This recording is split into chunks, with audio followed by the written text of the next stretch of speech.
नमस्कृत्य नरं चैव नरोत्तमं देवीं सरस्वतीं व्यासं ततो जयमुदीरयितमुखं करोति भाषाणं पङ्गुलं भजते गिरिं यत्कृपात्तमहं वन्दे परमानन्दमाधवं निगमकल्पतरुर्गलितं फलं सुखं खादं तद्रवसंयुतं पिबत भागवतं गुरो रसिका भूविभावुकाः ॐ व्यासं वसिष्ठदत्तारं शक्त्यपूर्णकर्मशङ्करासरात्मनं वन्दे सुगतातं तपोनिधिम् ओम व्यासाय विष्णुरूपाय व्यासरूपाय विष्णवे नमो वै ब्रह्मनिधये वासिष्ठाय नमो नमः। ओम श्री परमात्मने नमः। ओम नमो भगवते वासुदेवाय। दशम स्कंध अध्याय है 66 67 अध्याय बर्तमान दिविदना गोटे बानर जी होती सुग्रीवंकर मंत्री थिले एवं दुर्दांत भयंकर बानर से नरकासुर सखा नरकासुर जोटा भगवान कृष्ण बांधे 16,100 राजकन्या को आनिक रखी तेरे तार सांग तो सी कृष्ण ताको मारिदे सी उत्पात कला चारिड़े बुले बुल उत्पात कर शेष आसिक बलराम पाखे पहुँचीगला। बलराम सहित मद माठिया भांगला और लुगापटा झड़ी चेदेला एमती विभिन्न प्रकार करने फल से लगिगला युद्ध हवा फल तो हल मुसल मुख्य अस्त्र हल मुसल धरिकी पिटिकी शेष करदे। कौन है देखा प्रति जग्राह बलवान सुनंदेना अनच्चतम मुसलाहत मस्तिष्क बीरेजे रक्तधारया। भगवान बलराम मुसल धरिकी बाड़े बाड़ेला कौन है प्रति जग्राह बलवान सुनंदेन अहनच्चतम। ये जो बानर दिविंद ये भी बहुत बलवान है हनुमान का भाया तो सी भी कौन कला निजर सुनंद नामक मुसल बलराम पिटिला सुनंद माने मुसल ता मुसल ना सुनंद तेणु सुनंद मुसल धरिकी बलराम को पिटिया व्यवस्था कला। मुसलाहत मस्तिष्क बीरेजे रक्तधारया किंतु बलराम को मुसल आघात मुंड को धरिकी पिटिले रक्त धारधारा चारिड़ तार बोहला। पर्वत जंतु गेरुआ पानी बोहे बोक रक्त बन से प्रकार होगा। गिरियर तथा गौरिकया प्रहारम नानु विग्रह नानु चिंतन पुनः अन्यम समुत्क्षिप्य कृत्वा नियस्पत्र मोजसा। गिरिय तथा गौरिकया पर्वत शुरू गेरु था पर्वत से वर्षा जोर से गेरु धोई आसो से दिन सेगुड़ाक रक्तिया रक्तिया ये तो रक्त वर्ण तेणु से गुड़ाक सरराक सेमती गेरु पर्वत रक्त बोहिले गेरु पानी बोहिले जी से दिविंद बानर मुंड फाटी चारिड़ को धार धार रक्त बोहला गेरु पर्वत सदी जमी वर्षा पानी धोई रक्त आस प्रकार मैंने गेरु धोई ठीक से प्रकार दिशला ये से कौन हो तेन अहरत सुसमृद्ध तम बल शतधाच्छिन्नत तत्व अन्येन रुषा जघ्ने तम चापी शतधाच्छिन्नत। से गछ बुड़ी प्रभु को फिंगला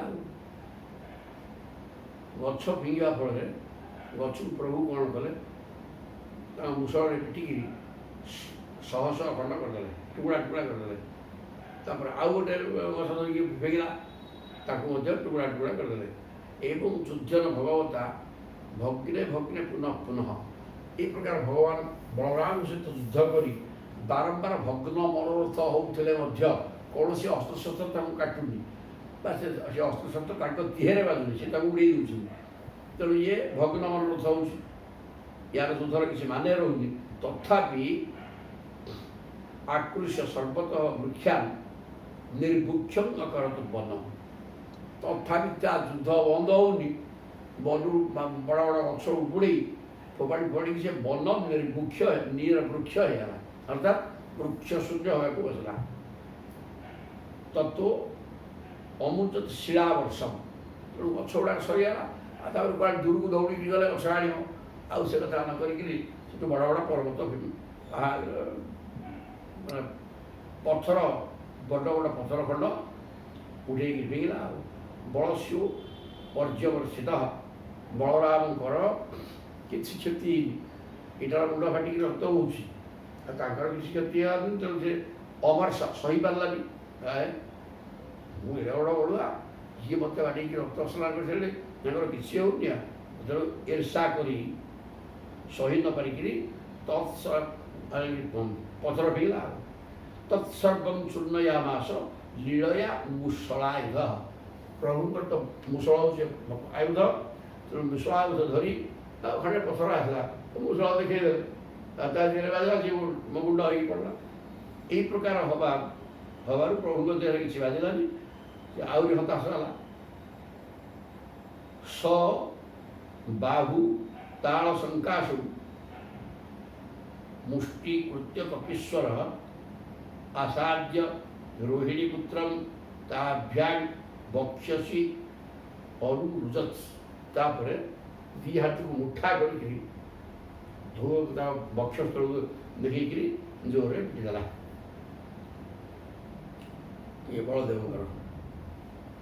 ଜାତବେନ୍ଦ୍ରୁପି ତମ୍ ଦୈର୍ଘ୍ୟାଂ ତ୍ୟକ୍ତ୍ୱା ମୁଷଳଲାଙ୍ଗଳେ ଯତ୍ରୌ ଅଭ୍ୟର୍ଦୟତ କ୍ରୁଦ୍ଧ ସୋ ଅବଦତ ରୁଧିରମ୍ ବମନ୍। ବଳରାମ ମଧ୍ୟ ଜାତବେନ୍ଦ୍ର ଅପି ତମ୍ ଦୈର୍ଘ୍ୟାଂ, ସିଏ ଯେତେବେଳେ ଦୁଇ ହାତରେ ଉଠା କରି ବାଡ଼େଇଲା, ଇ ପ୍ରଭୁ ମଧ୍ୟ ତାଙ୍କର ହଳ ମୁଷଳ ଛାଡ଼ି ଦେଇକି ସେମିତି ମୁଷ୍ଟି ମାଇଲେ। ଆଉ ତ୍ୟକ୍ତ୍ୱା ମୁଷଳ ଲାଙ୍ଗଳେ, ମୁଷଳ ଏବଂ ଲଙ୍ଗଳ ଛାଡ଼ି ଦେଇ ଯତ୍ରୌ ଅଭ୍ୟର୍ଦୟତ କ୍ରୁଦ୍ଧ, ରାଗିକିରି ତା ଯତ୍ରୁ ମାନେ ହନୁ ଆଡ଼କୁ ଦେଖିକିରି ମୁହଁ ହନୁ ଆଡ଼କୁ ଦେଖିକିରି ପିଟିଲେ ବାହାର। ଆଉ ପିଟିବା ଫଳରେ ରୁଧିରମ୍ ବମନ୍ ସହ ଅବଦତ୍, ରକ୍ତ ବାନ୍ତି କରିକିରି ରକ୍ତ ବୋହିଗଲା, ସେ ପଡ଼ିଗଲା। ଆଉ ସକମ୍ପେ ତେନ ପତତା ଷଟଙ୍କଃ ଶବନସ୍ପତି ପର୍ବତଃ କରୁଣା ପୁରୁଷାର୍ଜୁନ ବାୟୁନା ନୌରିବାମ୍ଭସୀ। ଚକମ୍ପେ ତେନ ପତତା, ସେ ପଡ଼ିଗଲା ପରେ ସବୁ କମ୍ପମାନ ହେଲା। ସବନସ୍ପତି, ପୃଥିବୀ ସହିତ ଗଛ ଲତା ପାହାଡ଼ ପର୍ବତ ସବୁ ଥରିଲା।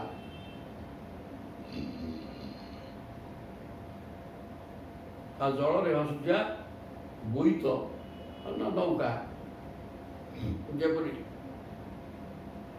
ଦୋହଲି ଉଠେ, ସେଇ ବିରାଟ ବନରେ ତଳେ ପଡ଼ିଯିବାରୁ ଶିଖର ଓ ବୃକ୍ଷଲତା ସମେତ ସମଗ୍ର ପର୍ବତ ଦୋହଲିବାକୁ ଲାଗିଲା। ପାଣି ଭିତରେ ନୌକା ରହିଛି, ସେ ଯେମିତି ପବନ ହେଲେ ଦୋହଲେ, ଠିକ୍ ସେମିତି ଏ ବାନର ବାନରଟା ଦେବୀଦଣ୍ଡ ବାନର ଅତ୍ୟନ୍ତ ବଳବାନ ଏବଂ ବିରାଟକାୟ। ଢୋକିନି ପଡ଼ିଯିବା ଫଳରେ ପୃଥିବୀ ପର୍ବତ ବନ ସବୁ ଥରିବାକୁ ଲାଗିଲା। ଜୟ ଶବ୍ଦ ନବ ଶବ୍ଦ ସାଧୁ ସାଧୁ ଇତି ଚାମ୍ବରେ ସୁର ସିଦ୍ଧମ ନିନ୍ଦ୍ରାଣାଂ ଆସିତ କୁସୁମ ବର୍ଷିଣାଂ। ସେ ପଡ଼ିଗଲା ଖାଲି ନୁହଁ, ସେତିକି ତା ପ୍ରାଣତ୍ୟାଗ ହେଇଯାଇଛି। ତେଣୁ ଦିବିନ୍ଦ ରାକ୍ଷସ ମରିଗଲା, ଭୂଇଁରେ ପଡ଼ିକି ମରିଗଲା।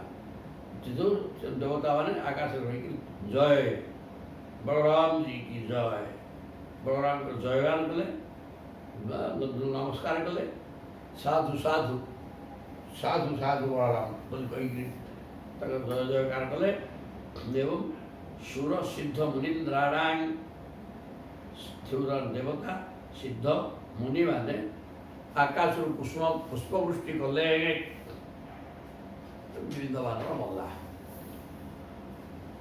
एवं निहत्य दिविदम जगत व्यतिकरावहम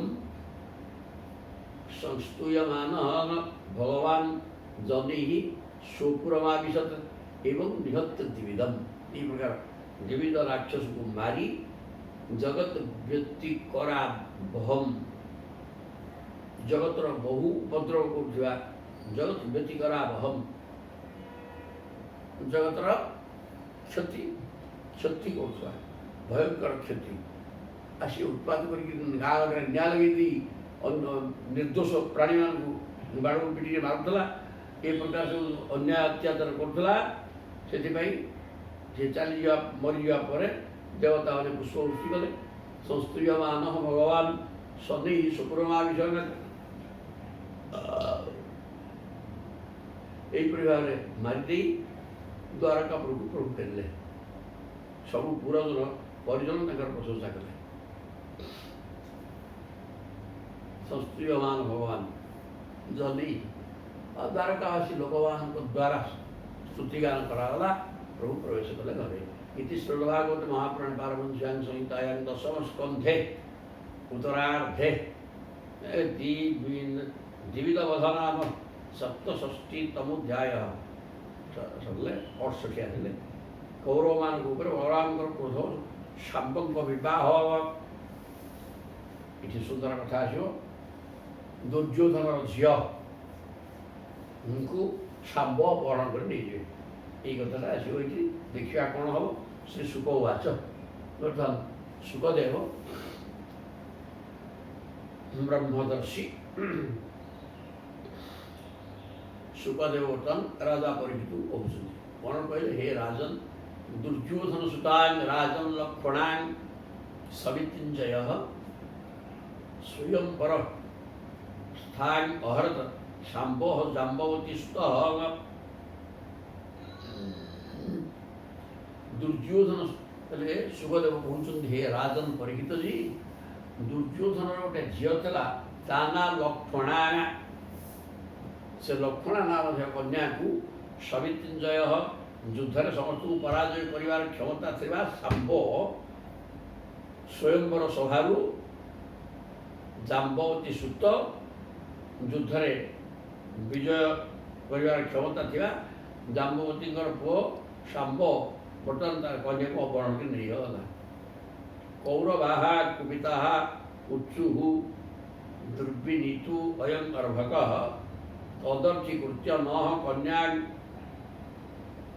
अकामान अहरत बलात् कन्याटा वर्ण कर चाहूता ये मोर स्वामी हो सी सागर गला सी गोटे प्रकार अकामात कन्यार कौन कामना नहीं सब को विवाह लक्ष्य तार नहीं ये गोटे जबरदस्त लेकिन पड़ेगा। कौरवा कुपिता उच्चु कौरव मैंने अत्यंत क्रोध कले और कहले अयम दुर्विनीत अर्भक ये पिलाटा बड़ दुर्विनय विनय भाव या नहीं उद्धत यहाँ तेणु कदर्थीकृत्य न आम मैंने एत बलवान आम ना अच्छी बल हिसाब से आम मान बेखाती करी पक्कामान कन्यान आम झीर कौन कामना आसला नहीं कि सबको विवाह कौन तार अभिलाष नहीं तो बलात्कार हरण कर नहीं गला। बध्रितेम दुर्विनीतम किं करिष्यन्ति कृष्णय जे अस्वद प्रसाद देना प्रसादु पतितां दत्तां नु भुजते महमहिंगे बांध कारण या अति दुर्विनीत माने उद्धत ये आमको कौन कर पके वृष्णय वृष्णि माने जदुवंशी जदुवंश जदुवंशर सैन्य सामंत राजा आमर कौन कर पके बांध है अत्यंत उद्धत बांधि पका जे अश्वत प्रसाद पतितां जो मैंने कि आम अनुग्रह सत्य जमी आम द्वारा प्रदत्त कारण आम भाई ତାଙ୍କ ରାଜ୍ୟକୁ ଜୟ କରି ଆମ ରାଜ୍ୟରେ ମିଶେଇ ଦେଇ ସାରନ୍ତେଣି, ସେ କ୍ଷମତା ଆମର ଅଛି। କିନ୍ତୁ ଆମେ ତାକୁ ଦୟାକି ଛାଡ଼ି ଦେଇଛେ ରାଜ୍ୟ, ସେଥିପାଇଁ ସିଏ ଏଇଠିକା ରାଜ୍ୟର ରଜା ହେଇକି ବସିଛନ୍ତି। ଆଉ ସେମାନଙ୍କର ଏତେ ଔଦ୍ଧତ୍ୟ, ଆମ ଝିଅକୁ ନେଇଗଲା। ନିଗୃହୀତଂ ସୁତଂ ଶ୍ରୁତ୍ୱା ଯଦି ଈଶ ଏଷ୍ୟନ୍ତିହ କୃଷ୍ଣୟଃ ଭଗ୍ନଦର୍ପାସମଂ ଯାନ୍ତି ପ୍ରାଣା ଇବ ସୁସଞ୍ଜତାଃ। ନିଗୃହୀତଂ ସୁତଂ ଶ୍ରୁତ୍ୱା, ଯଦି ପୁତ୍ର ତାଙ୍କ ପୁଅ ବନ୍ଧା ହେଇଛି କଥା ଶୁଣି ଯଦୁବଂଶୀମାନେ ଏଠାକୁ ଆସନ୍ତି, ତାହେଲେ ଭଗ୍ନ ଦର୍ପା, ଆମେ ତାକୁ ଯୁଦ୍ଧରେ ପରାଜୟ କରି ତାଙ୍କ ଗର୍ଭ ଭାଙ୍ଗିଦେବା। ସମଞ୍ଜନ୍ତି ପ୍ରାଣାଃ ଇବ ସୁସଞ୍ଜତାଃ।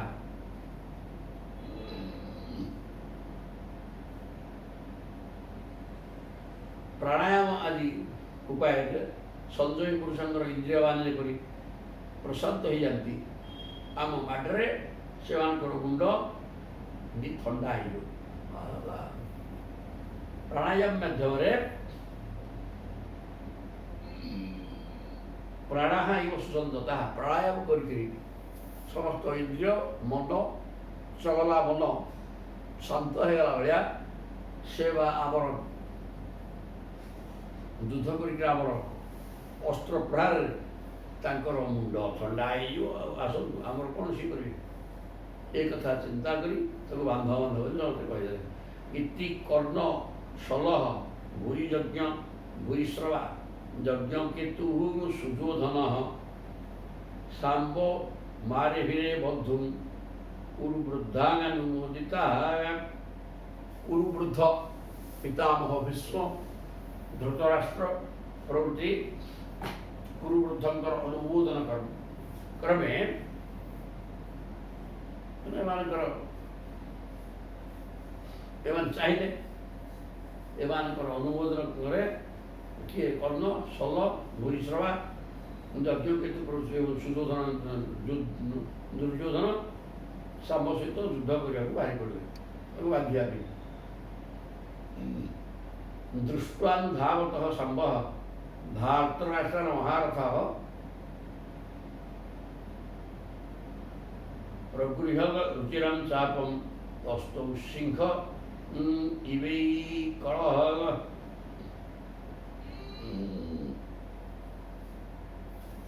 ଦୃଷ୍ଟ୍ୱା ଅନୁଧାବତଃ ଶାମ୍ବଃ ମହାରଥଃ ଶାମ୍ବଃ, ଶାମ୍ବ ଛୋଟିଆ ମହାରଥୀ ସେ, ତାହେଲେ ମହାରଥୀ ଶାମ୍ବ ଯେତେବେଳେ ଧାର୍ତ୍ତରାଷ୍ଟ୍ର ଧୃତରାଷ୍ଟ୍ରଙ୍କର ପୁତ୍ର ତାଙ୍କ ପକ୍ଷ ବ୍ୟକ୍ତି ସବୁ ଧାଇଁଛନ୍ତି ପଛରୁ ଦେଖିଲେ, ସିଏ ଅଟକି ଗଲେ ଏବଂ ପ୍ରଗୃହ୍ୟ ରୁଚିରଂ ଚାପଂ ନିଜ ଧନୁଷର ସଜେଇକି ଧରି ତସ୍ତୌ ସିଂହ ଇବ ଇ କଳଃ, ସିଂହ ପରି ଏକାକୀ ରଣଭୂମି ଠିଆ ହେଇ ପଡ଼ିଲେ। ସିଏ ଦଳେ ଆସୁଛନ୍ତି। ଅନ୍ତେ ଜିଘୃକ୍ଷବଃ କ୍ରୁଦ୍ଧାଃ ତିଷ୍ଠ ତିଷ୍ଠେତି ଭାଷିଣଃ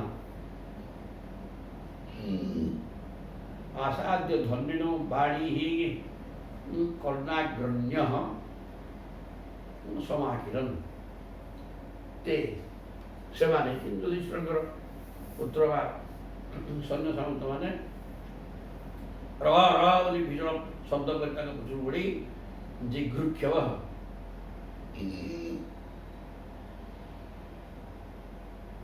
ଆସାଦ୍ୟ ଧ୍ୱନିନୋ ବାଣୀଃ ଧନ୍ୱିନଃ ବାଣୀଃ କର୍ଣ୍ଣାଗ୍ରଣ୍ୟଃ ସମାକିରନ୍।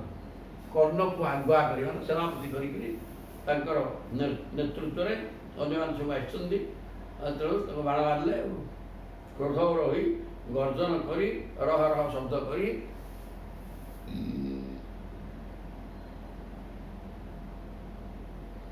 ତାକୁ ବାଣ ମାରିଲେ, ବାଣ ବର୍ଷା କରିବାକୁ ଲାଗିଲେ। ସହ ଅପବିଦ୍ଧ କୁରୁଶ୍ରେଷ୍ଠ କୁରୁଭିଃ ଯଦୁନନ୍ଦନଃ ନା ମୁଷ୍ୟତ୍ ତଦଚିନ୍ତ୍ୟା ଗର୍ଭଃ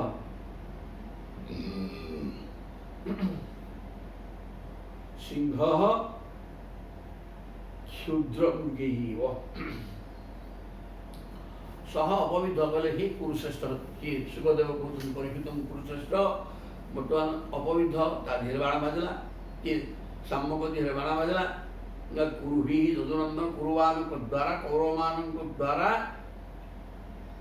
शरबिद्ध होइकरी यदुनन्दन शाम्ब नामृष्य तत् आताକୁ ସହ୍ୟ କରିପାରିଲେନି। ଅଚିନ୍ତ୍ୟାର୍ହ ସିଂହ କ୍ଷୁଦ୍ର ମୃଗୀବ ଇଏ ସିଂହ ଭଳିଆ ଠିଆ ହେଇଛନ୍ତି ପୁରା ଛୋଟ ଛୋଟ ତାଙ୍କ ଆଖି ଦିଶୁନାହାନ୍ତି ଛୋଟ ଛୋଟ ମୃଗ ଭଳିଆ ପୁରା ମୃଗ ଗୁଡ଼ାକ ଇଏ ସିଂହ ଭଳିଆ ଠିଆ ହେଇ ତାଙ୍କ ଶରାଘାତକୁ ସହିପାରିଲେନି। କ'ଣ କଲେ ବିସ୍ଫୁର୍ଯ୍ୟ ରୁଚିରಂ ଚାପಂ ସର୍ବାନ୍ ବିବ୍ୟାଧ ସାୟକୀ करुणादिनी षडरथीन वीरान तावत भी जुगवत पृथक कौन कले विस्फुर्य रुचिरं चापन चाप को धन टंकार करी से शब्द समति छानिया करदे सर्वान विव्याध सहायकी समति सरव है एक समय रे पृथक पृथक समस्त को स्वतंत्र स्वर बाजला किंतु एक समय बाजला जाइए एमती आसन संधान कले कर्ण प्रवृत्ति 6 जन रथिकी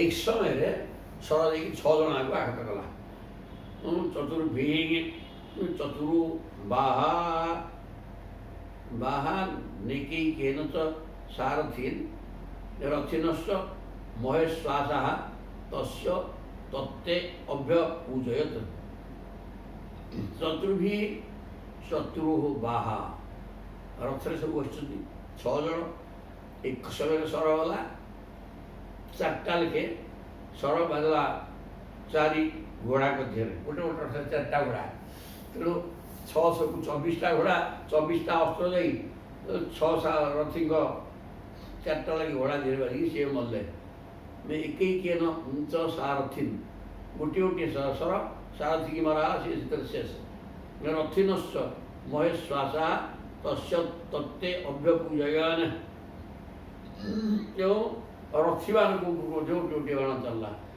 सारथी गोटे गोटे 4टा लेखे घोड़ा गोटे गोटे सर मारी समस्त को एक समय घायला कले तेणु ସେମାନେ ତାକୁ ପ୍ରଶଂସା କଲେ କର୍ଣ୍ଣ ପ୍ରତି एक समय ଏତେ ଗୋଟେ ସର ମାରିକି ଯାହା ଯେହେତୁ ଉଠିବା ଯାହା କଥା ହେଲା ଆଉ ବଡ଼ ଭୟଙ୍କର କଥା ହିଁ ତାପରେ ତମ୍ ତୁ ତେ ବିରଥଂ ଚକ୍ରୁ ସୁତ୍ୱାଗା ଚତୁରୁ ହୟାନ ଏକସ୍ତୁ ସାରଥିଂ ଯଜ୍ଞେ ବିଚ୍ଛେଦାନ ସରାସନ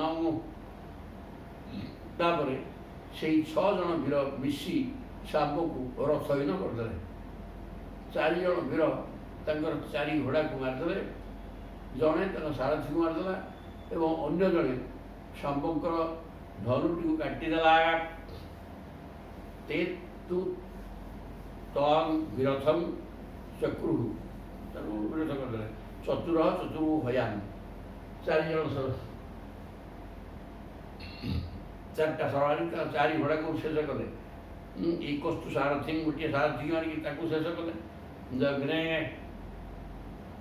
विच्छेदान्य सरासन आउ जड़े सरासन धनु को सर मारिकी धनु छेदेदा तंग बध्वा विरथीकृत्य कृच्छेद कुरवु जुधि कुमारं स्वस्य कन्यांच शुकुरं जैनो अभिषागत तम बध्वा तापरे ताको लेकि बांधि पकेले विरथी कृत्य रथ भांगी जाइए रथ रथ बसवा फल से बांधिक आनले बड़ कष्ट कृच्छेन कुरमु जुधि युद्धरे कुरु माने 6 जन जाइछन्ति ये एकुटिया तो बड़ कष्ट पराजय कले और बांधिक आनले कुमारं स्वस्य कन्यांच कुमार शाम्ब को निज कन्या को सुपुरं जयनु अविशन विजय कलापर निज घर प्रवेश राजधानी की प्रवेश कर हस्तिना तत्श्रुत्वा नारदो तेन राजन संजात मन्यवः कुरुन् प्रत्युद्यमं चक्रुः उग्रसेन प्रचोदितः। नारद साଙ୍ଗे साଙ୍ଗे जाइक पहुँचले सब तो नारद को जଣା हाथ सी जाइकरी द्वारकार पहुँची नारद तेन तत्सुत्वा नारद मुखरू ए प्रकार सांब उनको कौरव मैंने बांधिक रही कथा शुणी सुखदेव कहते हे राजन परीक्षित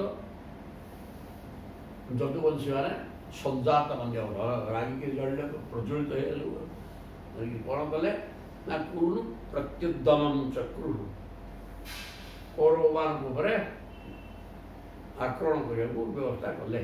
उग्रसेन प्रचोदिता उग्रसेन द्वारा प्रेरित ही उग्रसेन पठाइले सैन्य उग्रसेन बर्तमान सैन्य सामंत प्रस्तुत कर चला युद्ध कर शांतोतान राम सन्नद्धान वृष्णिपुंगवान नैषत पूर्णां वृष्णीनां कलिमलाप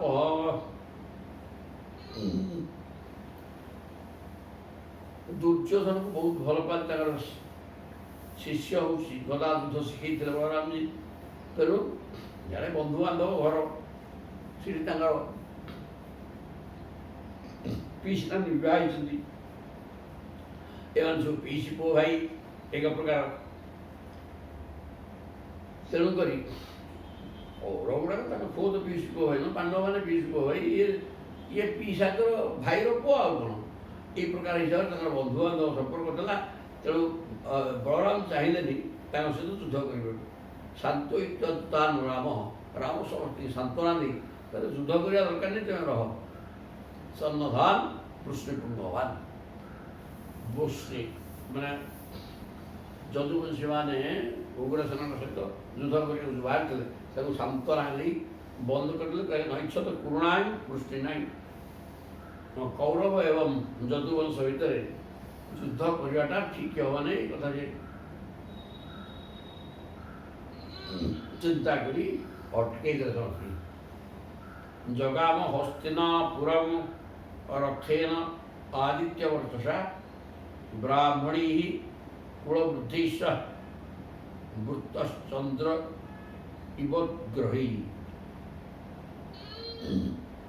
जगाम हस्तिनापुरम मुझे एकुटिया जी सब ठीक करदे कथा कहीकि प्रभु बलराम हस्तिनापुर को बाहर रथेन आदित्य वर्चसा आदित्य वाले सूर्य को भाया गोटे तेजस्वी रथ उपर बसिकी हस्तिनापुर को बाहर ब्राह्मणी कुलवृद्धिश्च वृत एकुटिया जाना कुलवृद्ध मैंने रही सागर ब्राह्मण मैंने भी रही समस्त धरी रथ चली बलराम चलने कुआड़े हस्तिनापुर को कौरव मान पाखक युद्ध करने दरकार नहीं मुझे शांति करदेवी जमी चंद्र तारागण सहित जाती चंद्र स्वरूप हेल्ले बलराम पाखे सब वृद्ध ब्राह्मण रही कुलवृद्ध सब रही हस्तिनापुर को चलने कौन है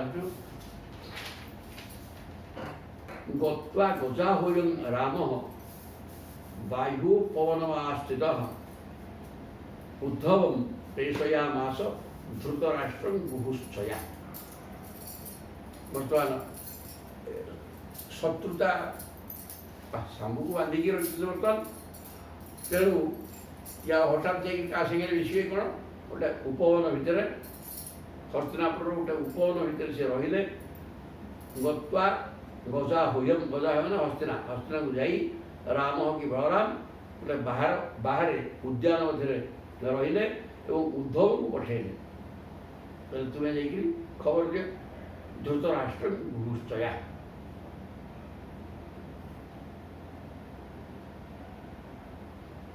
तो बहुत जड़े देवाई धृतराष्ट्र को जड़े दिए मुझे गोटे कथा जड़े देवाई उद्धव को पठेदे जो गोटे उद्यान भर रही जेहेतु टे शत्रुतार सूत्रपात हो सीधा सड़क सी पलैबार किसी असुविधा नहीं कारण पीसी पीसी घर ना तार बंधुबांधव संपर्क अच्छी जापारे कि जेहेतु सांब को बांधिकी रखी सारे शत्रुता द्वारा आरंभ हो जावाक पसंद न कर उद्धव को पठाइले जो अभिवन्द्याम्बिका पुत्रं विश्वं द्रोणं च बाल्हिकं दुर्योधनं च विधिवत रामं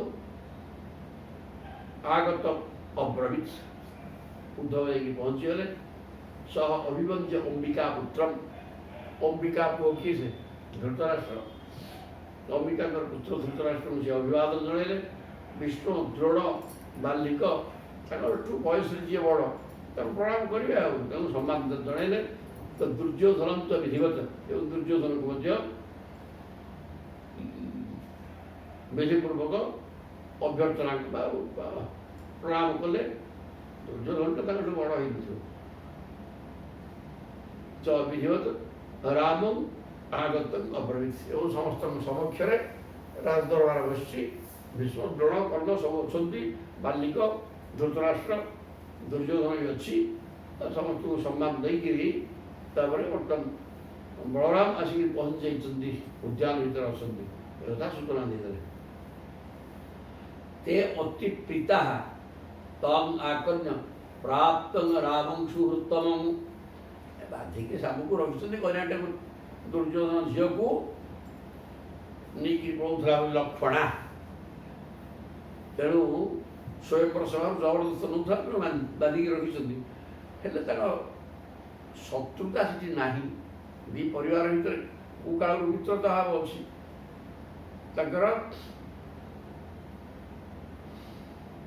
कुंती होती जदुवंश झील पीसीनानी बलराम कृष्ण तेणु शत्रुता करना सामू तो दंड दे किसी रखिंट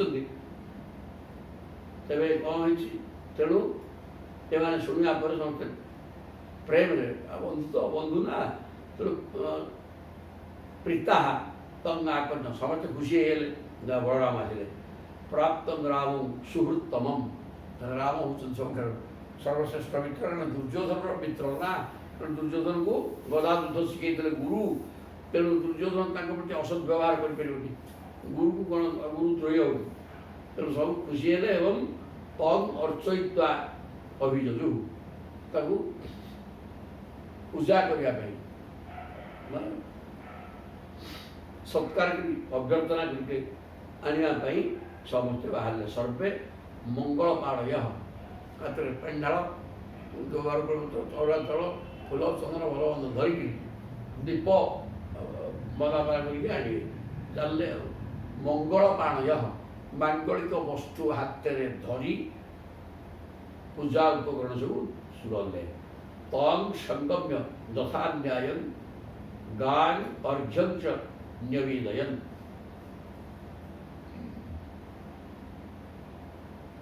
तापरे समस्ते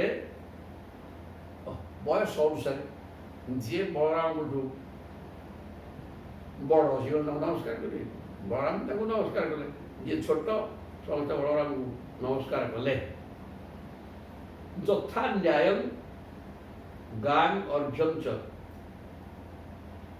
मैंने युवाक प्राथमिक व्यवस्था देखला क्षणी जी जी गुरुजन वयस्क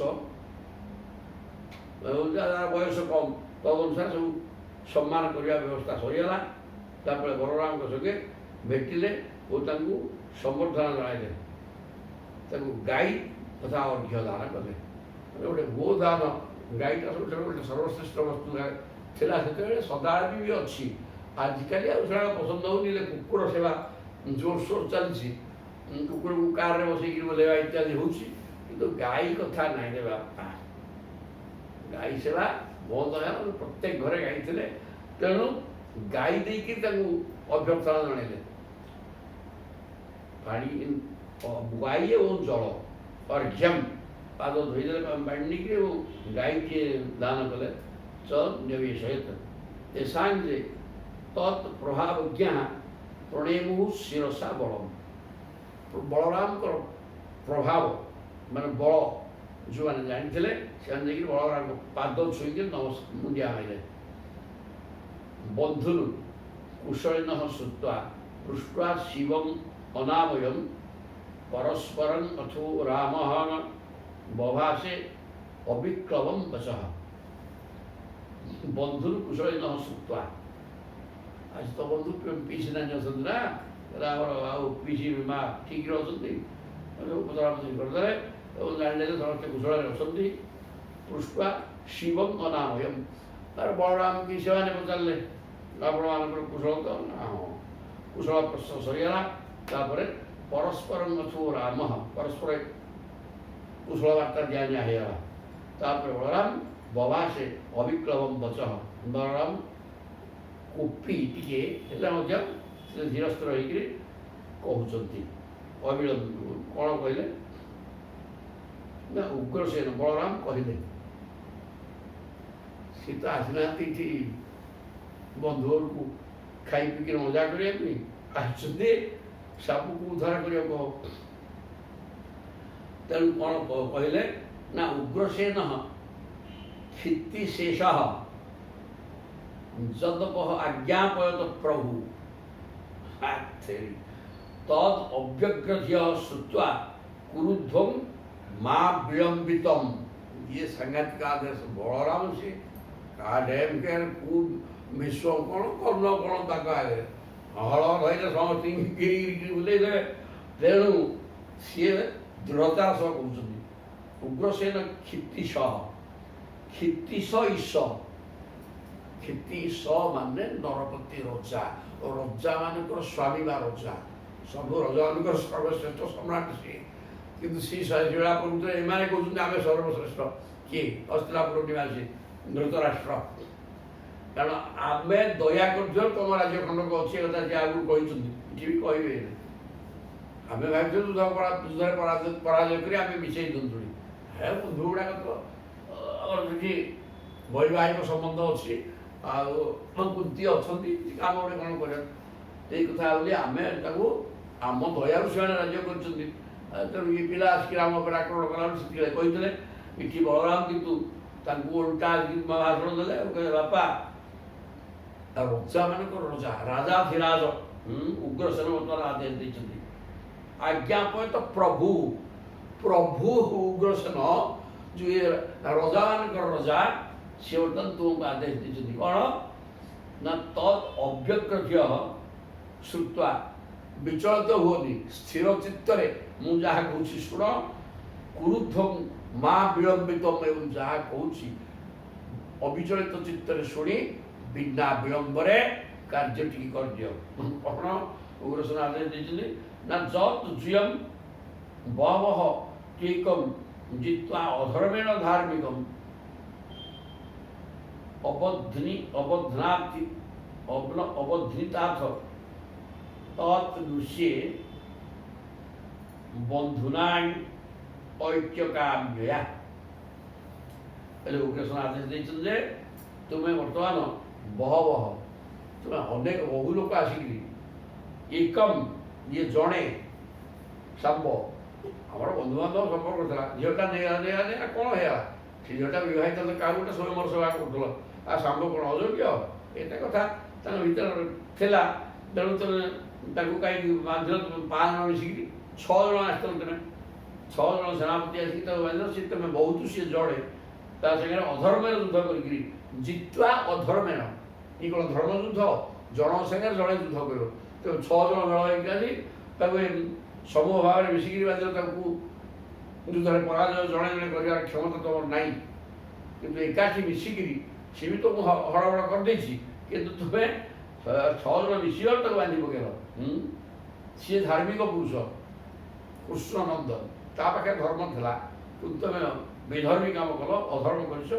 6 जन मिसिकी बांध अवध्नि ताथ तनुष्ये बांधि पकेल हाँ तथा आम तो क्षमा कर दूँ कहीं कि भाषा कहले सेवा जलाऊँ पड़ी झील अपहरण कर मन मन भाई आम सब पृथ्वीर सर्वश्रेष्ठ वीर एवं समग्र पृथ्वी के आम आयत्तर शासन कर क्षमता आम अच्छी ये कहते जदिव तुम बांधिदेल बंधुबांधव कथा तो आम सही गलु किसी कथा नहीं बंधु कथा तो कौन बंधु ना ऐक्य काम्यया आम परस्पर बंधुता रही तेणु बंधु भितर ଶତ୍ରୁତା କ'ଣ କରିବା ସେଥିପାଇଁ ତୁମର ଏଇ ଅପରାଧ ଅଧର୍ମରେ ଇଏ ଏକ ହେଇଥିଲେ ମଧ୍ୟ ଏହା ପାଖରେ ଧର୍ମ ଥିଲା ଶାମ୍ବ ପାଖରେ, କିନ୍ତୁ ତୁମେ ତାକୁ ଆସିକି ବାନ୍ଧିଲ, ସେ କିଛି ଅଧର୍ମ କାମ କରିନି।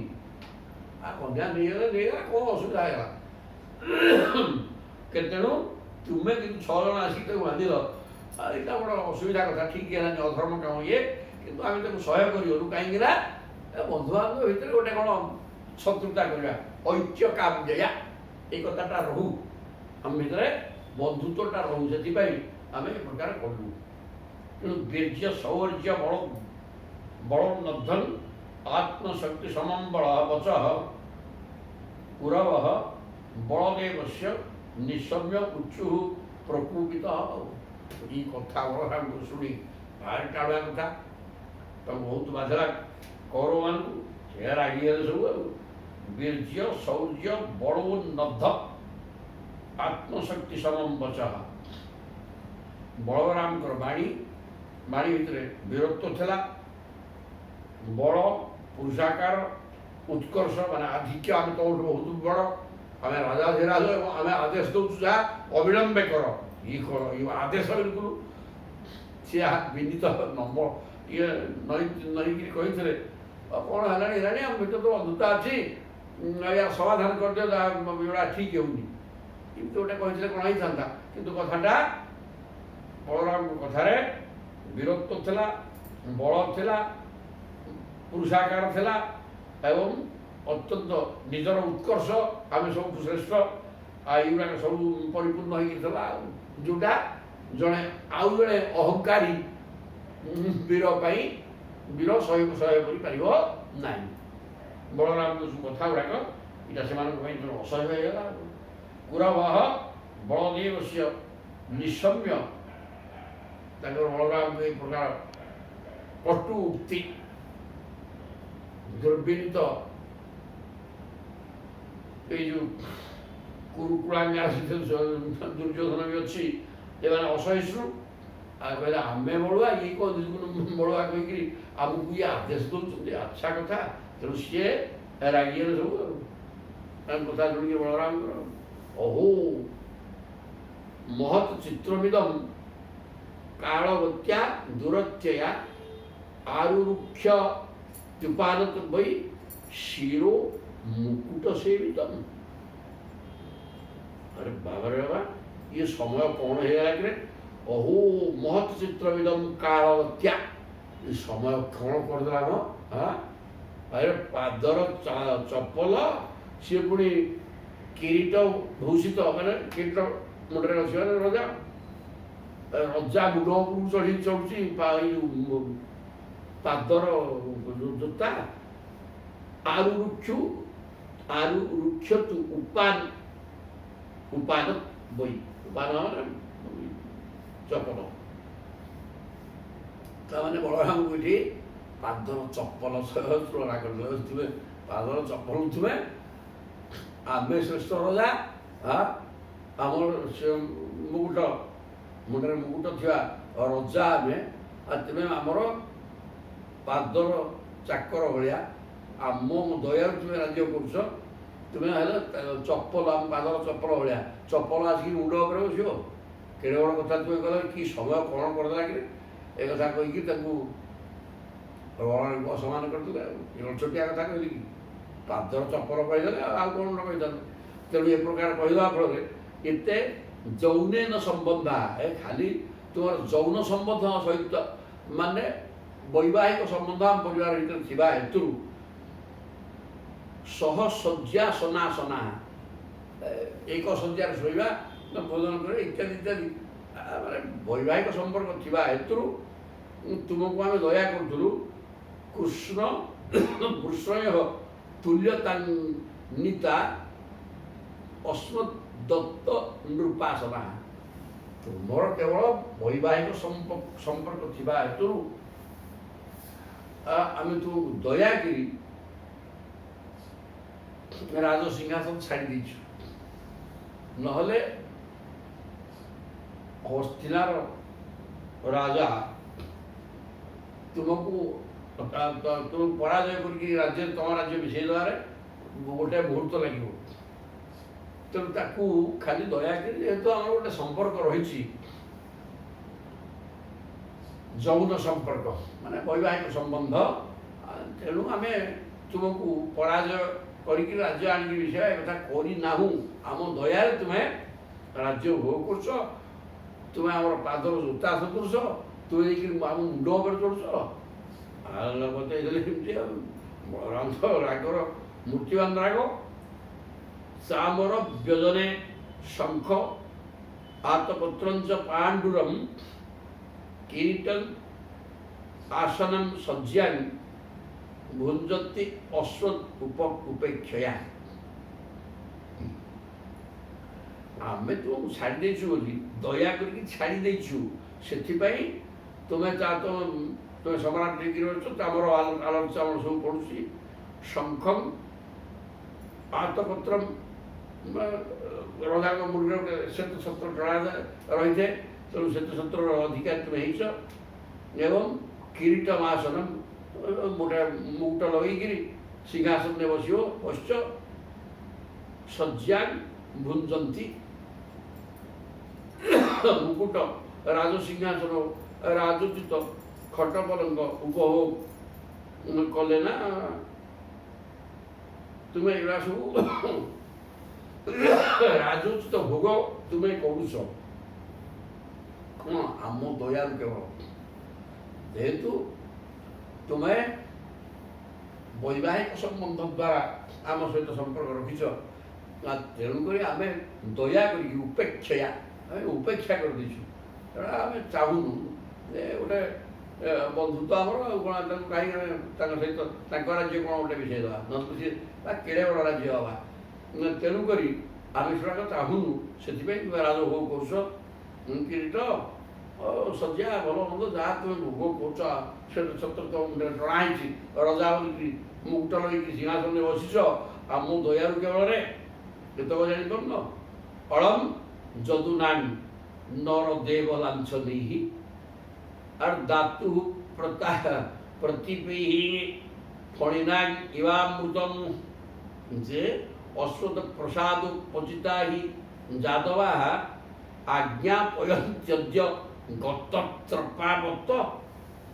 বর্তমানে দুঃখর বিষয়, অতি পরিতাপর বিষয়। রে বাপা অଳম যদুনাং ନରଦେବ ଲାଞ୍ଛନୈଃ, ଇଏ ଯଦୁ ଗୁଡ଼ାକ ପୁଣି ନରଦେବ ରଜା ହେଇଛନ୍ତି ନାଇଁ କି। ନରଦେବ ଲାଞ୍ଛନ ଚିହ୍ନ, ରାଜକୀୟ ଚିହ୍ନ ଆମ ପାଖରେ ଅଛି ନାଇଁ କି। ଦାତୁ ପ୍ରତିପେହି, ତମ ପାଖରେ ମାନେ ରାଜକୀୟ ଚିହ୍ନ ଅଛି, ଆମେ ଦବା ହେତୁ ଆମେ ସେ ରାଜକୀୟ ଚିହ୍ନ ଆମ ଦ୍ୱାରା ପ୍ରଦତ୍ତ। କିନ୍ତୁ ଦବା ଲୋକ ଉପରେ ପାଖରେ ତୁମେ ଶତ୍ରୁତା କରୁଛ। ପ୍ରତିପେହି ଫଣିନାଂ ଇବାମୃତମ୍, ବାପା ଆମେ ସାପକୁ ଅମୃତ ଦେଇକିରି ପୋଷିଛୁ, ତାହେଲେ ଆମେ ତୁମକୁ ଦୟାକରି ଛାଡ଼ି ଦେଇଥିବାରୁ ଦୟାକରି ଛାଡ଼ି ଦେଇଛୁ ଯେ ସମ୍ପର୍କ ଅଛି, ତୁମେ ରାଜଭୋଗ କରୁଛ। ଆଉ ତୁମେ ପୁଣି ରଜା ଚିହ୍ନକୁ ନେଇକିରି ଆମେ ଦେଇଥିବା ରଜା ଚିହ୍ନ ଆମ ସାଙ୍ଗରେ ଶତ୍ରୁତା କରୁଛ। ଆଚ୍ଛା, ଆଉ ଆମେ ସାପକୁ ଅମୃତ ଦେଇକିରି ପୋଷିଛୁ, ତାହେଲେ ଆଉ ଯେ ଅଶ୍ୱତ ପ୍ରସାଦ ଉପଚିତା ହି ଯାଦବା, ଆମର ପ୍ରସାଦ ଆମ ଅନୁଗ୍ରହରୁ ତୁମେମାନେ ରଜା ହେଇକି ବସିଛ। ଆମେ ଚାହିଁଲେ ତମକୁ ଉଡ଼େଇ ଦେଉ ସାଙ୍ଗେ ସାଙ୍ଗେ। ଆଜ୍ଞା, ସିଏ ପୁଣି ଆମ ଅନୁଗ୍ରହରୁ ତୁମେ ରଜା, ଆଉ ତୁମେ ପୁଣି ଆମକୁ ଆଜ୍ଞା କରନ୍ତି, ଆମକୁ ଆଦେଶ ଦେଉଛ। ଏତେ ନିର୍ଲଜ ତମେ, ଗତତ୍ରପା, ଲଜ୍ଜା ତମକୁ ନାହିଁ, ଲାଜ କୁଆଡ଼େ ଗଲା କି ବାପା? ଆମକୁ ତମେ ଆଦେଶ ଦେଉଛ, ଏମିତି କର ସେମିତି କର। কথଂ ଇନ୍ଦ୍ରୋପି କୁରୁଭିଃ ବିଶ୍ୱଦ୍ରୋଣାର୍ଜୁନାଦିଭିଃ ଆଦପ୍ତଂ ଅବରୁନ୍ଧିତଂ ସିଂହଗ୍ରସ୍ତ ମିଭୂରଣଃ। କହିଲେ ଜାଣି ରଖ, ସିଂହର ଆହାରକୁ ଯେପରି ଗଧିଆ ଛଡ଼ାଇ ନେଇପାରିବ ନାହିଁ, ବିଶ୍ୱଦ୍ରୋଣ ଅର୍ଜୁନ କିଆ ସବୁ ତ ବଳବାନ ଯୋଦ୍ଧା ଆମ ପାଖରେ ଅଛନ୍ତି। କୌରବ ବୀର ଜାଣି ଶୁଣି ହାତ ଟେକି ନଦେଲା ପର୍ଯ୍ୟନ୍ତ ସାଧାରଣ ଲୋକଙ୍କ କଥା କ'ଣ କହିବା। ସ୍ୱୟଂ ଦେବରାଜ ଇନ୍ଦ୍ର ମଧ୍ୟ ଏଠାକାର କୌଣସି ବସ୍ତୁ ଭୋଗ କରିପାରିବେ ନାହିଁ। ଦେବରାଜ ଇନ୍ଦ୍ର ମଧ୍ୟ ଆମେ ହାତ ଟେକି ନଦେଲା ପର୍ଯ୍ୟନ୍ତ ଇନ୍ଦ୍ର ବି କୌଣସି ଭୋଗ୍ୟ ସାମଗ୍ରୀ ଭୋଗ କରିପାରିବେ ନାହିଁ। ଇଏ ହେଲା ଏ ପୃଥିବୀ ଭିତରେ। କିନ୍ତୁ ତମେ ଆମକୁ ଆଦେଶ ଦେଉଛ, କି କଥା? ଏତକ ଅଟେଇଦେଲେ ଆଉ କ'ଣ ବଳରାମ ସହିବେ ନା କ'ଣ? ଶ୍ରୀ ଶୁକ ଆଚ ଶୁକ କହୁଛନ୍ତି ପରୀକ୍ଷିତଙ୍କୁ, ଜନ୍ମ ବନ୍ଧୁ ଶ୍ରୀଉନ୍ନଦ୍ଧ ମଦାସ୍ତେ ଭରତର ଶବ ଅଶ୍ରାବ୍ୟ ରାମଂ ଦୁର୍ବାଚ୍ୟମ୍ ଅସଭ୍ୟାଃ ପୁରମାବିଶନ୍। হে ভরত সভ, ভরত বংশ শ্রেষ্ঠ রাজা পরীক্ষিত সুখদেব কହୁଛନ୍ତି জন্ম বন্ধু শিওন্নদ্ধ মদাস্তে। ଆମେ କ୍ଷତ୍ରିୟ, ପୃଥିବୀର ସର୍ବଶ୍ରେଷ୍ଠ ବଳ ବୀର୍ଯ୍ୟ ଥିବା କ୍ଷତ୍ରିୟ ଯୋଦ୍ଧା। ଏଇଟା ହେ ପରୀକ୍ଷିତ, କୁବଂଶୀ ମାନେ ନିଜର କୂଳ ଉଚ୍ଚ କୂଳରେ ଜନ୍ମ, ଆମେ ବନ୍ଧୁବାନ୍ଧବ ଓ ପରିବାରର ଲୋକଙ୍କ ବଳ। ନିଜ ପରିବାରର ଲୋକ ବିଶ୍ୱ, ଅର୍ଜୁନ ଏସବୁ ବଳବାନ ସବୁ, ଏମାନଙ୍କୁ ଧରିକିରି ଅହଙ୍କାରଗ୍ରସ୍ତ ହେଇଛନ୍ତି, ମଦମତ୍ତ ହେଇଛନ୍ତି, ଉନ୍ନଦ୍ଧ ମଦାସ୍ତେ। ତେଣୁକରି ଆମେ ଉଚ୍ଚ କ୍ଷତ୍ରିୟ, ଆମ ପାଖରେ ପ୍ରବଳ ଶକ୍ତି ଅଛି। ଭୀଷ୍ମ, ଅର୍ଜୁନ ସେ ଆଉ କର୍ଣ୍ଣଫର୍ଣ୍ଣ ଇଏ ଆମ ଲୋକ ନୁହନ୍ତି, ଏଇମାନେ କ'ଣ ଛୋଟିଆ? ତେବେ ଏ ସବୁ ରହିଛନ୍ତି ଆମ ପାଖରେ। ତେଣୁ ଅଶ୍ରାବ୍ୟଂ ରାମଂ, ତେଣୁ ରାମଙ୍କୁ ଯାହା ନ କହିବା କଥା, ଯାହା ରାମ ଶୁଣିବାକୁ କେବେ ହେଲେ ସମର୍ଥ ହେଇପାରିବେ ନାହିଁ, ଏ ପ୍ରକାର ଅଶ୍ରାବ୍ୟ କଥା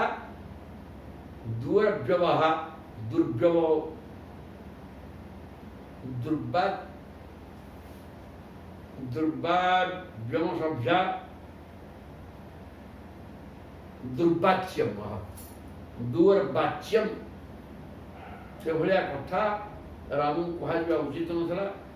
ଅଶ୍ରାବ୍ୟ ଏବଂ ଦୁର୍ବାଚ୍ୟ, ଦୁଃଖରେ କୁହାଯିବ, ରାମକୁ ତ କୁହାଯାଇ ପାରିବ ନାହିଁ ଏ ପ୍ରକାର କଥା ନା। ଏ ପ୍ରକାର ଅଶ୍ରାବ୍ୟ ଏବଂ ଦୁର୍ବାଚ୍ୟ କଥା କହି ପକେଇଲେ, କାରଣ ଏମାନେ ଅହଙ୍କାରଗ୍ରସ୍ତ, ନିଜର ବଳ ଉପରେ ବହୁତ ଅଭିମାନ ରହିଛି। ତାପରେ ଆମର ଭୀଷ୍ମ ଅଛନ୍ତି, ଅର୍ଜୁନ ଅଛନ୍ତି, କେହି ପରାଜୟ କରିପାରିବେନି। ଏ ପ୍ରକାର ଶକ୍ତି ସାମର୍ଥ୍ୟ ଆମର ଥିବ, ତୁମ ରାଜ୍ୟକୁ ଆମେ କେଉଁ କୁଆଡ଼େ ନେଇଯାଆନ୍ତୁଣି, ଆମ ଦୟାରୁ ତୁମେ ରାଜା ହେଇକି ବସିଛ, ଏ ପ୍ରକାର। କିନ୍ତୁ ରାମକୁ ଏଭଳିଆ କହିବା କେବେ ହେଲେ ଉଚିତ ନୁହଁ, କାରଣ ରାମଙ୍କର ଶକ୍ତି ସାମର୍ଥ୍ୟ ମାନେ ଜାଣିନାହାନ୍ତି। ସାଙ୍ଗେ ସାଙ୍ଗେ କି ଭୀଷ୍ମ କ'ଣ ତା ରାମ ପାଖରେ କ'ଣ ଏଗୁଡ଼ାକ ହଳ ଧରିଲେ ସମସ୍ତେ ଶେଷ ହେଇଯିବେ। ତେଣୁ ଏ ଅଶ୍ରାବ୍ୟ ଏବଂ ଦୁର୍ବଚ ଯେଉଁ କଥା କହିବା ଉଚିତ ନଥିଲା, ସେଭଳିଆ ଅସମ୍ମାନ କରିକି ରାମକୁ କହିଦେଲେ କି କହିଦେଲା। ହେଲା କ'ଣ? ଦୃଷ୍ଟା କୁରୁଣାଣି, କହିଦେଇକିରି ପୁରଂ ଆବିଶନ୍। ଆଉ ସେଠି ଗୋଟେ କିଏ ରହିଲେ ସବୁ ଯେମିତି ଆନନ୍ଦରେ ଯଦିଓ ଆସିଥିଲେ ପଳେଇଲେ ଗୋଟେ ବଳରାମକୁ ଭର୍ତ୍ସନା କରିକି। ଦୃଷ୍ଟା କୁରୁଣାଣି ଦୌଶଲ୍ୟମ୍ ଶ୍ରୁତ୍ୱା ଅବାଚ୍ୟାନି ଚାଚ୍ୟୁତଃ ଅବୋଚତ କୋପସଂରବ୍ଧ ଦୁଷ୍ପ୍ରେକ୍ଷ ପ୍ରହସନ ମୁହୁ। ବଳରାମ ଠୋ ଠୋ ହେଇକି ହସିଲେ, କହିଲେ ଆଚ୍ଛା ତମର ଏତେ ଶକ୍ତି। ଦୃଷ୍ଟା କୁରୁଣାନି ଦୌଶଲ୍ୟମ୍, କୌରବମାନଙ୍କର ଦୁଃଶୀଳ, ଚରିତ୍ରହୀନ, ମାନେ ବନ୍ଧୁ ଏବଂ ମୁଁ ବି ଶକ୍ତି ସମ୍ପନ୍ନ, ମୋ ସାମ୍ନାରେ ତୁମେ ଏତେ କଥା କହିଲ। ଶ୍ରୁତ୍ୱା ଅବାଚ୍ୟାନି, ଯାହା ମୋ ଭଳିଆ ବ୍ୟକ୍ତି ସାମ୍ନାରେ କୁହାଯିବା ଉଚିତ ନୁହଁ। ଏକରେ ବନ୍ଧୁ, ଦ୍ୱିତୀୟରେ ଆମେ ବି ବଳୁଆ, ତୁମର ବଳ ଅଛି, ଆମର ଆମେ ଦୁର୍ବଳ ହେଇଛୁ ନା କ'ଣ? ଆମକୁ ପାରିବା, କାହାର କ୍ଷମତା ଆମକୁ ପାରିବାର ନାହିଁ। ଆମକୁ କିଏ କୌଣସି ଶକ୍ତି ଆମକୁ ପରାଜୟ କରିପାରିବନି। ତମ ବିଶ୍ୱ ଥାନ୍ତୁ, ଅର୍ଜୁନ ଥାଉ, କିଏ ଥାଉ ନା, ଆମକୁ ବି ତେବେ କିଛି ନୁହଁ। କିନ୍ତୁ ତୁମେ ଦୁର୍ବଚ, କଦର୍ଯ୍ୟ କଥା, ହୃଦୟକୁ ଆଘାତ ଦେଲା ଭଳିଆ କଥା କହିଥାନ୍ତି। এই କଥା ବଳରାମ ସହ୍ୟ କରିପାରିଲେନି। ଅବଚତ କୋପ ସଂଗ୍ରାବ୍ଧ ଭୟଙ୍କର କ୍ରୋଧାନ୍ୱିତ ହେଇଗଲେ ଏବଂ ଦୁଷ୍ପ୍ରେକ୍ଷା ତାକୁ ଚାହିଁ ହେଲାନି। କ୍ରୋଧରେ ଜଳିଗଲେ ତାଙ୍କ ମୁହଁକୁ ଅଗ୍ନି ସତେ ବର୍ଷା ହେଉଛି, ଚାହିଁ ହେଲାନି। এই ପ୍ରକାର ହେଇକି ଠୋ ଠୋ ହସିଲେ। ବଳରାମ କହିଲେ ଆଚ୍ଛା ଆଚ୍ଛା ଆଚ୍ଛା ତମେ ଏତେ ବଳୁଆ ହେଇଗଲଣି, ହଉ ବୁଝେଇଦବା ଆଉ। ଏ କଥା କହିକିରି ନୂନମ୍ ନାନା ମଦୋନଦ୍ଧ ଶାନ୍ତିଂ ନେଚ୍ଛନ୍ତ୍ୟସାଧବଃ ତେଷାଙ୍ଗି ପ୍ରସବୋ ଦଣ୍ଡ ପଶୁନାଂ ଲଘୁରୋ ଯଥା। ଆରେ ପଶୁକୁ ଶାସନ କରିବା ଦରକାର କୋଉଥିରେ ନା ଠେଙ୍ଗାରେ। ଲଗୁଡ଼ ମାନେ ଠେଙ୍ଗା, ମାରଣା ଷଣ୍ଢ ଆୟତ କେମିତି ହେବ? ଠେଙ୍ଗା ଧରିଲେ ଗାଡ଼ି ଆସିଯିବ କୁଆଡ଼େ। ତେଣୁ ପଶୁ ଗୁଡ଼ାକ ଅବଲ କରା, ତାଙ୍କୁ ଠେଙ୍ଗାରେ ଦଣ୍ଡ ଦେଇକିରି ଠେଙ୍ଗା ନ ବାଜିଲେ ସେ ଠିକଣା ହେବେନି। ତେଣୁ ଏଗୁଡ଼ାକ ପଶୁ ଗୁଡ଼ାକ ତାଙ୍କର ମାନବ ଧର୍ମ ନାହିଁ, ମାନବିକତା ନାହିଁ। ନୂନଂ ନାନା ମଦୋନ୍ନତା, ଏମାନେ ଆମେ ବଳୁଆ, ଆମେ ଉଚ୍ଚ କୁଳର କ୍ଷତ୍ରିୟ, ଆମର ଭୀଷ୍ମ ଅର୍ଜୁନ ଭଳିଆ ଯୋଦ୍ଧା ଅଛନ୍ତି। ଏଇ ପ୍ରକାର ଉନ୍ନତ ଅହଙ୍କାରଗ୍ରସ୍ତ ହେଇକିରି ନିଜର ସାମର୍ଥ୍ୟ ମାନେ ବଳ ଦ୍ୱାରା ଉଦ୍ଧତ ହେଇଯାଇଛନ୍ତି। ଏମାନେ ଶାନ୍ତି ନେଚ୍ଛନ୍ତି ଅସାଧୁ ଗୁଡ଼ାକ, ଏମାନଙ୍କୁ ସ୍ୱୟଂ କଥା ଦ୍ୱାରା ଏମାନେ ଶାନ୍ତି ହେଇପାରିବେ ନାହିଁ। ତାଙ୍କୁ ଦରକାର ଯେମିତି ପଶୁଙ୍କୁ ଠେଙ୍ଗା ଦରକାର ଶାସନ କରିବା ପାଇଁ, ଇଏ ବିନା ମାଡ଼ରେ ଶାନ୍ତ ହେଇପାରିବେ ନାହିଁ। ଏଗୁଡ଼ାକ ମଧ୍ୟ ପଶୁତୁଲ୍ୟ, ବିବେକ ବିଚାର କିଛି ନାହିଁ, କେବଳ ନିଜ ବଳ ପ୍ରତି ବଳକୁ ନେଇକରି ମାନେ ଅହଙ୍କାରଗ୍ରସ୍ତ ହେଇଛନ୍ତି। ଇଏ ଦବିବେନି, ତାଙ୍କୁ ଠେଙ୍ଗୁଣି ମାଡ଼ ଦରକାର। ତେଷାଙ୍ଗି ପ୍ରସମ ଦଣ୍ଡ, ଯେମିତି ପଶୁକୁ ଶାସନ କରିବାକୁ ଠେଙ୍ଗା ଦରକାର, ଏଗୁଡ଼ାକ ବି ଠେଙ୍ଗା ଦରକାର। ଇଏ ସହଜରେ ନହେଲେ ଦବିବେନି। এই কথা বলরাম চিন্তা করলে। অভূত যদুন সুসংগ্রব্ধান কৃষ্ণং চ কুপিতং শনৈঃ শান্তয়িত্বা অহং ইতেষাং সমং ইচ্ছন ইহাগতঃ। আরে কৃষ্ণ রাগিকি বা উগ্রসেন সহিত সৈন্য ধরিকি যুদ্ধ করিয়া ପାଇଁ ଆସୁଥିଲେ। ଅଭୂତ ଯଦୁନ୍ ସୁସଂଗ୍ରବ୍ଧାନ, ଏଗୁଡ଼ାକ ମୁଁ କିନ୍ତୁ ତାକୁ ସାନ୍ତ୍ୱନା ଦେଇକିରି କହିଲେ ଦ୍ୱାରା ମୁଁ ଏକୁଟିଆ ସବୁ ସମାଧାନ କରିଦେବି। କାରଣ ବନ୍ଧୁବାନ୍ଧବ ଭିତରେ ସମଂ ଇଚ୍ଛନ୍, ଶାନ୍ତି ସ୍ଥାପନ କରିବା, ପରସ୍ପର ଯୁଦ୍ଧ ଫୁଦ୍ଧ କ'ଣ ଗୋଟେ କରିବା, ଆମର ତ ସମ୍ପର୍କ ଅଛି ନା। ତେଣୁ ମୁଁ କୃଷ୍ଣଙ୍କୁ କୌଣସି ପ୍ରକାର ସାନ୍ତ୍ୱନା ଦେଇ ଯୁଦ୍ଧକୁ ବନ୍ଦ କରାଇଲି ଏବଂ ମୁଁ କୌଣସି ପ୍ରକାର ସମାଧାନ କରିବା କଥା। କିନ୍ତୁ ସମଂ ଇଚ୍ଛନ ଇହାଗତଃ, ଦୁଇ ପରିବାର ଭିତରେ ସମଭାବ ଶାନ୍ତି ପ୍ରତିଷ୍ଠା କରିବା ପାଇଁ ସମାଧାନର ବାଟ କରିକି ଶାନ୍ତି କରିବା, ଯୁଦ୍ଧ କରିବାନି। ଏ ପ୍ରକାର ଲକ୍ଷ୍ୟ ନେଇକରି ମୁଁ ଆସିଲି। କୃଷ୍ଣ ଯୁଦ୍ଧ କରିବାକୁ ପ୍ରସ୍ତୁତ ହେଇ ସୈନ୍ୟସାମନ୍ତ ଧରିକିରି ଆସିବାକୁ ବ୍ୟବସ୍ଥା କରୁଥିଲେ। ତାକୁ କୌଣସି ପ୍ରକାର ଶାନ୍ତ କରିକି ମୁଁ ଆସିଛି, ଏଗୁଡ଼ା ବୁଝିପାରୁନାହାନ୍ତି। ତେଇମେ ମନ୍ଦମତୟ କଳହା ଭୀରତା ଖଳାହା ତଂ ମାଂ ଅବଜ୍ଞାୟ ମୁହୁଃ ଦୁର୍ଭାଷ୍ୟନ ମାନିନୋ ଅବ୍ରୁବନ୍। ତେଇମେ ମନ୍ଦମତ, ଏଗୁଡ଼ାକ ଖରାପ ବୁଦ୍ଧି ସମ୍ପନ୍ନ, ସଦ୍ବୁଦ୍ଧି ଆଙ୍କର ନାହିଁ, ଭଲ କଥା ଆଙ୍କ ପାଖରେ ନାହିଁ, କୁଟିଳ ବଦମାସ ଗୁଡ଼ାକ। ତେଣୁ ମନ୍ଦବୁଦ୍ଧି, କଳହା ଭୀରତ ହରିଶନ, କେମିତି ପରସ୍ପର କଳି କରିବା। ଏଗୁଡ଼ା ତ ନିଜ ଭାଇ ଭାଇ ଭିତରେ ମାଡ଼ ପିଟି ଲାଗୁଛନ୍ତି। ଆମର ପାଣ୍ଡବମାନଙ୍କ ସହିତ କଳହ ବିଷ ଦେଇ ତାଙ୍କୁ ଯାତ୍ରା କରି ସାରିଲେଣି। ଆଉ ତେଣୁ ଇଏ ଭଲ ଲୋକ କେଉଁଠି ଯେ ଇଏ ୟାଙ୍କୁ ଭଲ କଥା ଭଲ ଲାଗିବ? ଇଏ ଖଳାହା ଦୁର୍ଜନ ଗୁଡ଼ାକ, ଫଳ ପ୍ରକୃତିର ଲୋକ, କୁଟ କପଟ ଭର୍ତ୍ତି ହେଇକି ରହିଛି, ଭାଇ ଭାଇ ଭିତରେ ୟାଙ୍କର ପଡ଼ୁନି। ଏଟା ମନ୍ଦବୁଦ୍ଧି। ତଂ ମାଂ ଅବଜ୍ଞାୟ ମୁହୁଃ ଦୁର୍ଭାଷ୍ୟନ୍, ବାରମ୍ବାର କଟୁକ୍ତି ମୋତେ କହି ପକେଇଲେ। ଅବଜ୍ଞା, ମୋତେ ଅସମ୍ମାନ କରି ମୋ ସମକ୍ଷରେ ମୋତେ କଟୁ କଥା କହିଲେ। ମାନିନୋ ଅବ୍ରୁବନ୍, ଏଗୁଡ଼ାକ ତାଙ୍କ ଅହଙ୍କାର ଅହଙ୍କାରଗ୍ରସ୍ତ ହେଇଯାଇଛନ୍ତି। ଏହି ପ୍ରକାର ବଳରାମଙ୍କୁ କରିକି କହିଲେ ନୁଗ୍ରସେନ କିଳ ବିଭୁ ଭୁଜ କୃଷ୍ଣାନ୍ଧ କେଶ୍ୱର ଭୁଜ କୃଷ୍ଣାନ୍ଧ କେଶ୍ୱର ଶକ୍ରାଦୟ ଲୋକପାଳ ଯସ୍ୟାଦେଶଂ ଅନୁବର୍ତ୍ତିନ। ୟାକୁ ଉଗ୍ରସେନ ରଜା ଭଳିଆ ଲାଗିଲାନି, କହୁଛନ୍ତି ଆମ୍ଭେ ଦୟା କରିଥିବାରୁ ସେ ରଜା ହେଇଛି। ଯେଉଁ ଉଗ୍ରସେନକୁ ଉଗ୍ରସେନ କିଳ ବିଭୁ ଭୁଜ କୃଷ୍ଣନ୍ଧ କେଶ୍ୱର ଭୁଜ ବୃଷ୍ଣି ଅନ୍ଧକ କୁକୁରାନ୍ଧକ ବୃଷ୍ଣୟ, ଏ ସବୁ ସାତଟା କୂଳ, ସବୁ କୂଳର ସମ୍ରାଟ ହେଉଛନ୍ତି କିଏ? ଉଗ୍ରସେନ। ଇନ୍ଦ୍ର ମଧ୍ୟ, ଇନ୍ଦ୍ର ପ୍ରଭୃତି ଲୋକପାଳମାନେ ଆସିକିରି ତାଙ୍କୁ ପ୍ରଣାମ କରି ତାଙ୍କ ଦେଶ ପାଳନ କରୁଛନ୍ତି। ଇଏ କି ଛୋଟିଆ ରଜା ହେଲେ? ସିଏ ଯେଉଁ ଉଗ୍ରସେନ କୃଷ୍ଣ ବଳରାମଙ୍କ ବାହୁ ଛାୟା ତଳେ ଅଛନ୍ତି, ତେଣୁ ପାଠୁଟା ଏଇଠି। ତେଣୁ ସିଏ ଉଗ୍ରସେନଙ୍କୁ ବର୍ତ୍ତମାନ ଇନ୍ଦ୍ର ପ୍ରଭୃତି ଦେବତାମାନେ ଆସିକି ମଧ୍ୟ ତାଙ୍କୁ ପ୍ରଣାମ ଜଣାଇ ତାଙ୍କ ଆଦେଶକୁ ପାଳନ କରୁଛନ୍ତି। ଆଉ ଉଗ୍ରସେନ କିନ୍ତୁ ଛୋଟିଆ ରଜା।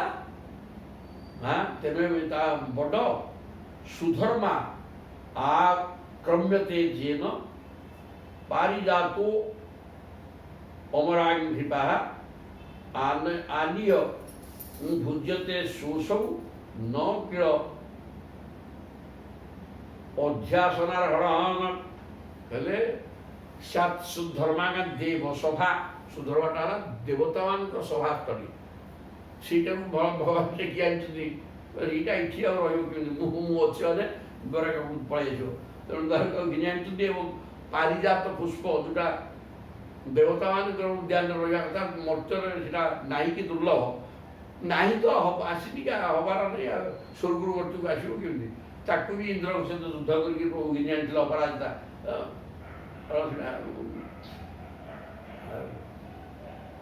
ସୁଧର୍ମା କ୍ରମ୍ୟତେ ଯେନ ପାରିଜାତ, ପାରିଜାତ ଫୁଲ ତାକୁ ମଧ୍ୟ ପ୍ରଭୁ ଆଣିଛନ୍ତି। ସୁଧର୍ମା ସଭା, ସେଥିରେ ବସିଲେ ଭୋକ ଶୋଷ କିଛି ଜଣାପଡ଼ିବନି ଏବଂ ଶରୀର ସୁସ୍ଥ ରହିବ, ଠିକଣା ହେଇକି ବସିବ। ଏଇଟା ହେଲା ସୁଧର୍ମା ସଭା। ତେଣୁ ସେ ସଭାର ଗୋଟେ ସ୍ୱତନ୍ତ୍ର ସ୍ୱାତନ୍ତ୍ର୍ୟ ଅଛି। ସେ ସ୍ଥାନ ସେ ସଭାକୁ ଟିକି ଆଣିକି ରଖିଛନ୍ତି କେଉଁଠି? ଦ୍ୱାରକାରେ। ଆଉ ପାରିଜାତ ଫୁଲର ଗଛକୁ ଆଣିଛନ୍ତି। ଇଏ ଆଉ କେତେ ଜଣ ଆଣିଛନ୍ତି କେଉଁଠି? କିଏ ତର ଯାଇଛି ଆଣିଛ କେଉଁଠି?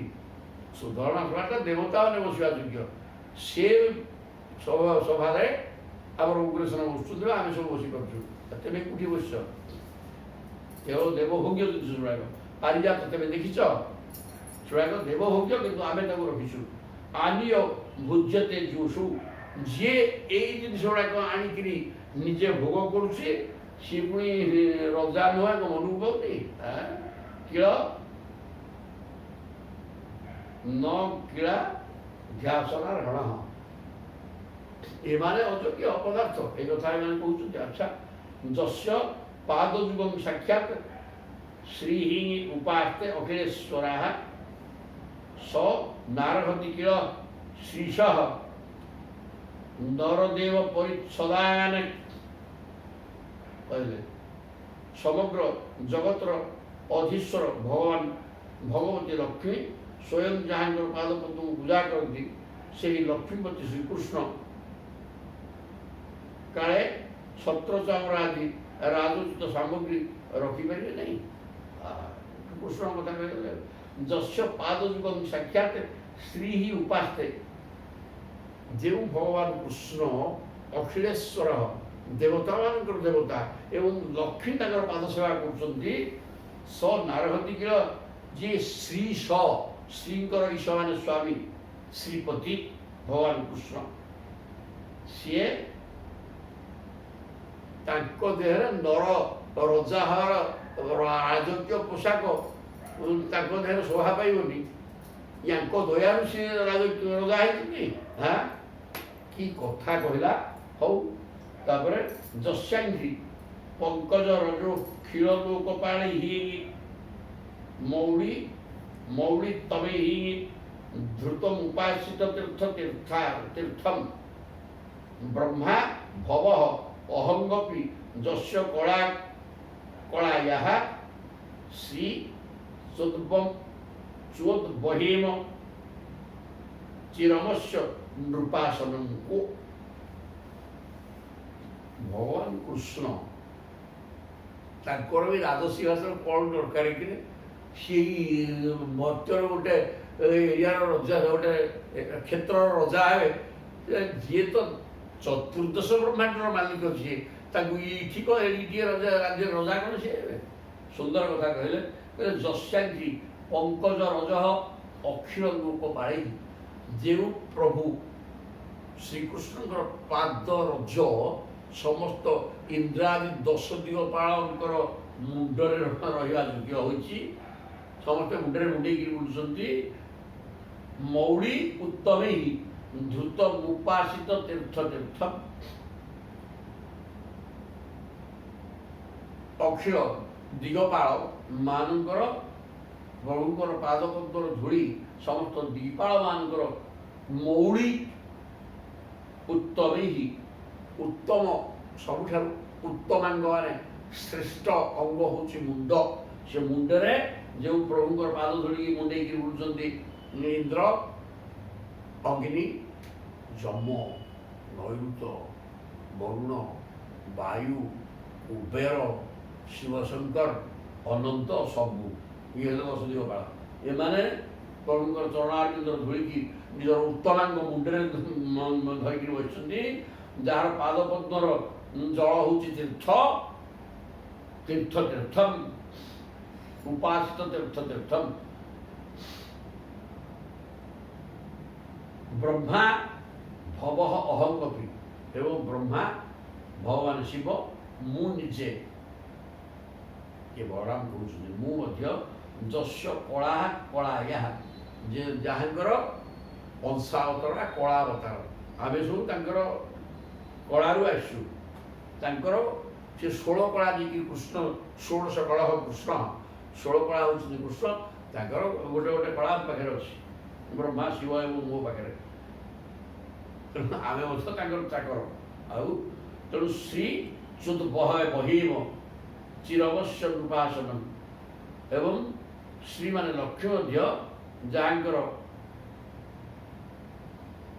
कलार मध्य कला लक्ष्मी प्रभुंकर कला पाखे टी अच्छी जहाँफल प्रभुंकर चरणारविंद सेविका होती चिरवश्य चिरकाल पर्यटन प्रभु को छाड़ी सी रही तेणु सी कलाकार पाखे थी सी लक्ष्मी प्रभुंकर सेविका होती गोटे रूपासन कौन दरकार रूपासन को छोटिया कथा राजसिंहासन कौन सेटा जो ब्रह्मा शिव एवं निजे बलराम आम अंशर अंश सबू इंद्रादि 10 दिगपाल जो प्रभुंकर चरणारविंदर धूली मुंडे मुंडे बुलुंट जार पाद दौच जल हूँ तीर्थ जहाँ लक्ष्मी जहाँकर अंशरे जात सेविका भाव रही गोटे नृपासन कौन दरकार है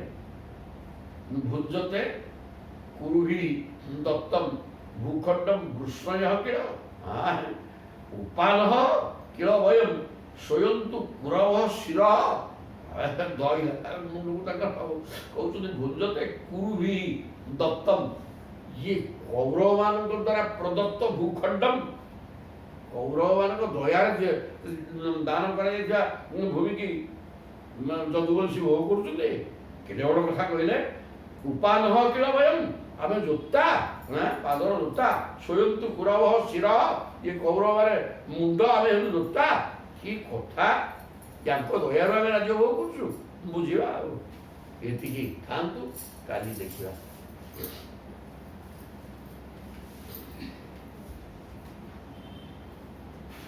Here also.